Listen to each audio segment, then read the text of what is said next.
আজ একটা পদাবলীর মাধ্যমে বুঝবেন কবে? যেদিন বুঝতে পারবেন সেদিন মনে প্রশ্ন জেগে উঠবে, আর যেদিন প্রশ্ন জেগে উঠবে জিজ্ঞাসা আসবে, জিজ্ঞাসা আসলে আপনার সামনে থেকে অন্ধকার দূর হয়ে যাবে। বা নজরুল গীতির মাধ্যমে আমার ভিডিও শুরু করব। আর আপনাদের সবাইকে বলবো অবশ্যই আপনারা ভিডিওটা সম্পূর্ণ দেখার চেষ্টা করবেন। পদাবলী কেউ কেউ বলছেন যে এর লেখক অজ্ঞাত, আবার কেউ কেউ বলছেন যে এটি নজরুল ইসলামের লেখা। সেটা কি? বহু কীর্তনিয়া কীর্তন আসরে উঠে দাঁড়িয়ে তারা এই ধরনের নজরুল গীতি কিংবা পদাবলী গাওয়ার চেষ্টা করেন। গোঠের রাখাল বলে দেরে কোথায় বৃন্দাবন। দেখবেন গৌরচন্দ্রিকার পরে কীর্তনিয়ারা একটা অংশের পরে দেখবেন চলে যাচ্ছে যে চলুন এবার আমরা বৃন্দাবনে যাই।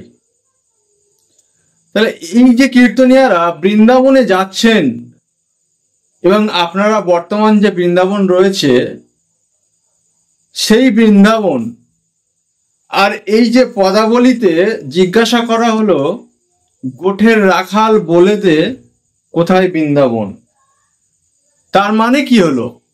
একজন কীর্তনিয়া আপনাকে কীর্তনের মাধ্যমে আপনাকে নিয়ে চলে গেল বৃন্দাবন, এবং সেখানে আপনাদেরকে বলা হচ্ছে আপনারা অবশ্যই বৃন্দাবন থেকে ঘুরে আসবেন। আবার সেই একই কীর্তনিয়া তিনি গাইছেন যে গোঠের রাখাল বলেতে কোথায় বৃন্দাবন, মানে সে জানে না বৃন্দাবন কোথায়। তাহলে বর্তমান যে বৃন্দাবন বলে আমরা জানি সেটি কি আদৌ প্রকৃত বৃন্দাবন, নকল বৃন্দাবন? এটা আমার দর্শকদের কাছে আজকে আমার প্রশ্ন থাকলো। আর এই যে বৃন্দাবন আপনারা জানেন, এই বৃন্দাবন সম্ভবত আবিষ্কার করেছিলেন আমাদের ভগবান বললে কম বলা হবে, তিনি হলেন শ্রীমন চৈতন্য মহাপ্রভু, যিনি শূদ্রদের দিয়ে ধর্মের প্রচার করেছিলেন। বর্তমানে দেখবেন যে সমস্ত কীর্তন আসর হয়, শূদ্ররাই কিন্তু ভিক্ষার মাধ্যমে এই কীর্তন আসর দিয়ে থাকেন। সুতরাং আমরা যদি আমাদের সমাজে ধার্মিক বলে কোনো মানুষ কিংবা কোনো সম্প্রদায় কিংবা কোনো বর্ণকে জেনে থাকি, তাহলে তারা হলেন শূদ্র। আর সেই শূদ্রদেরকে এই উচ্চ বর্ণের মানুষরা তারা ঘৃণা করছেন। ভাবতে পারছেন কি লজ্জার বিষয়? তো বিষয় হলো, যখন কোনো কীর্তনিয়া কীর্তন আসরে দাঁড়িয়ে কৃষ্ণকে রাখাল রাজা বলছেন কিংবা গোঠের রাখাল বলছেন, মানে কৃষ্ণের কাজ হলো গরু চড়ানো। তো কৃষ্ণ যথারীতি গরু চড়িয়েছেন এবং তাকে রাখাল বলে সম্বোধন করা হচ্ছে। আপনারা একটু খোঁজ নিয়ে দেখবেন কোনো কীর্তনিয়া তিনি কি তার ছেলে কিংবা মেয়ের নাম রেখেছেন রাখাল? নাম ছেড়ে দিন, খুঁজলে হয়তো পাবেন না।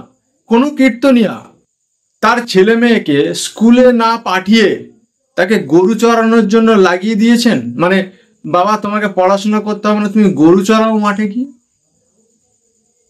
তাহলে কৃষ্ণ বলে কাঁদছে, আপনাদেরকে বলছে কৃষ্ণের জন্য ভক্তি করতে, কৃষ্ণকে প্রণাম করতে, কৃষ্ণকে স্মরণ করতে, আর সেই কৃষ্ণকে বলে দেওয়া হচ্ছে রাখাল। এ গরু চড়ায়, তার মানে কি কৃষ্ণ জীবনে কখনো স্কুলে যায়নি, লেখাপড়া শেখেনি। ভাবতে পারছেন?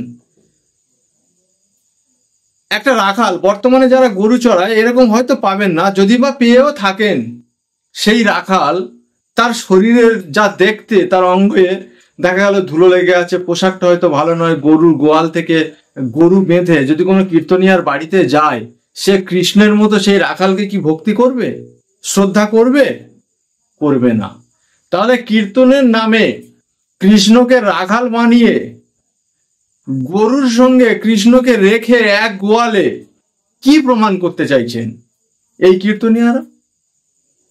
তারা কি ভাবছেন যে তাদের সামনে যারা বসে আছে সবগুলোই রাখাল, তাই কৃষ্ণের গল্প শুনিয়ে তাদেরকে সান্ত্বনা দিচ্ছেন, কীর্তনের নাম করে টাকা নিয়ে যাচ্ছেন, নিজেদের ছেলে মেয়েদের ইংলিশ মিডিয়াম স্কুলে পড়াচ্ছেন।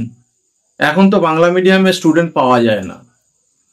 তাহলে এই সমস্ত কীর্তনিয়ারা যারা নিজেদের জন্য সমাজের উচ্চ উচ্চ জায়গা বা উচ্চ উচ্চ স্থানগুলোকে চিহ্নিত করে নিজেদের কাজে লাগাচ্ছেন, আর ওই সামনে বসে থাকা যে সমস্ত শ্রোতা যারা সত্যি সত্যি ধর্মের প্রচার করতে চাইছেন তাদেরকে রাখালের সঙ্গে ভিড়িয়ে দিচ্ছেন, যাও তোমরা রাখালের সঙ্গে থাকো। এই দ্বিচারিতা কেন? আমরা কি কীর্তনের মাধ্যমে এগুলোই জানতে চাই? আমাদের শ্রীমান চৈতন্য মহাপ্রভু তিনি ভক্তি আন্দোলনের মাধ্যম দিয়ে কি এটাই করতে শিখিয়েছিলেন? আপনারা কবে জানবেন? আমরা যে তথ্য তুলে ধরছি, আমি যে তথ্য তুলে ধরছি আমার ইউটিউব চ্যানেল আদি সনাতনীর মাধ্যম দিয়ে, আশা করি আমার সমাজের মানুষ কিছু হলেও অল্প বিস্তর বোঝার চেষ্টা করছেন। আজকে যে কীর্তনিয়া চিৎকার করে গাইছে, সুরে গাইছে, গোঠের রাখাল বলে দে কোথায় বৃন্দাবন, মানে সে কৃষ্ণকে, মানে তার ভগবানকে তো তুই তুকারি করছেই, তাকে সম্মানও দিচ্ছে না, তাকে রাখালও বলছে।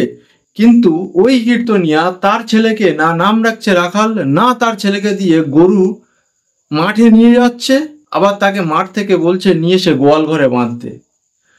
তাহলে আমাদের সমাজের মানুষ জাগবে কবে? আমরা কিন্তু তাদের জাগানোর চেষ্টা করছি যে এই সমস্ত ভক্তি ওই কীর্তনিয়াদের উপরে ছেড়ে দিন, ওরা ওদের বাড়িতে রাখাল তৈরি করুক, আপনারা আপনাদের বাচ্চাদের নিয়ে স্কুলে পাঠান। আপনারা ভিক্ষা করে টাকা ওদের না দিয়ে ওই ভিক্ষার টাকা নিয়ে আপনার এরিয়াতে নরনারায়ণ সেবা দিয়ে যে অবশিষ্ট টাকা বেঁচে থাকবে নিজেদের সমাজের কল্যাণে কাজে লাগান।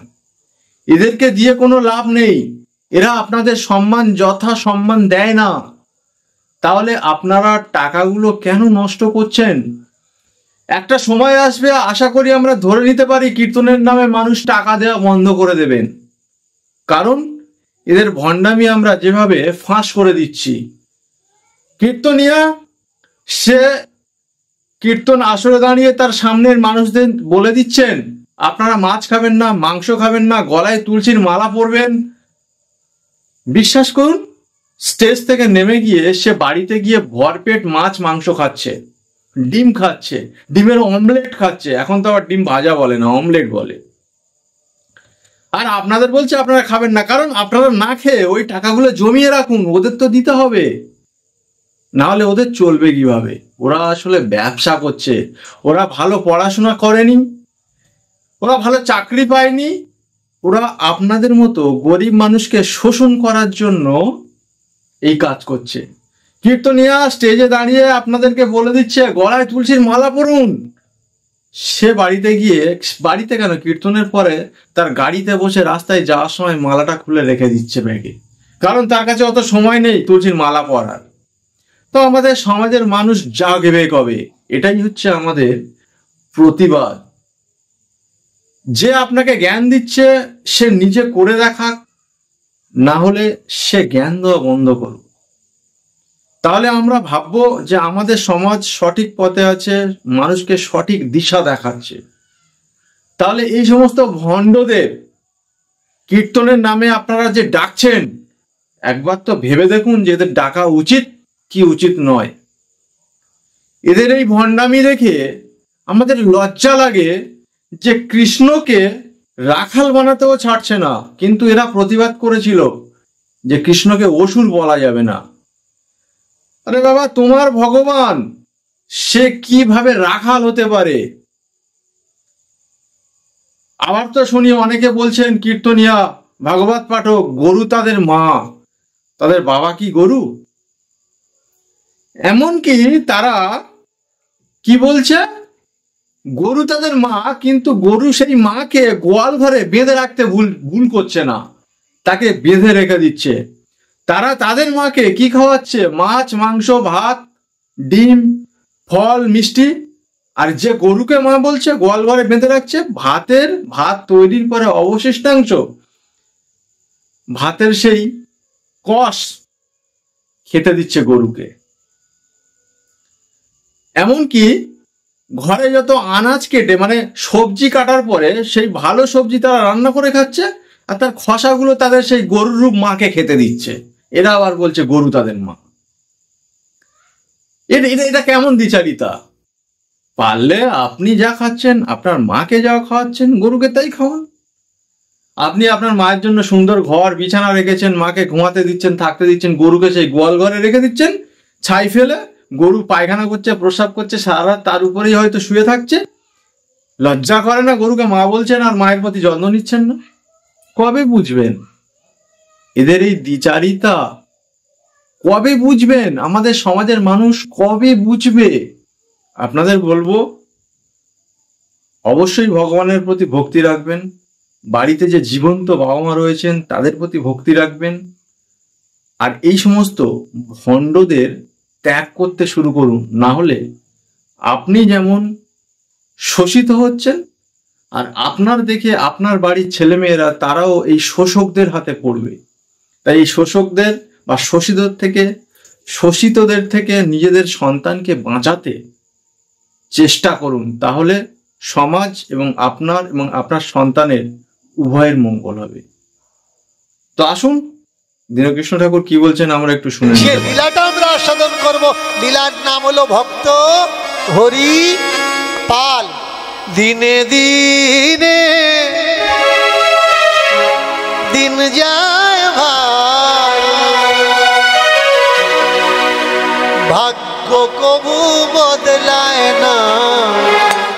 দিনে দিনে দিন যায়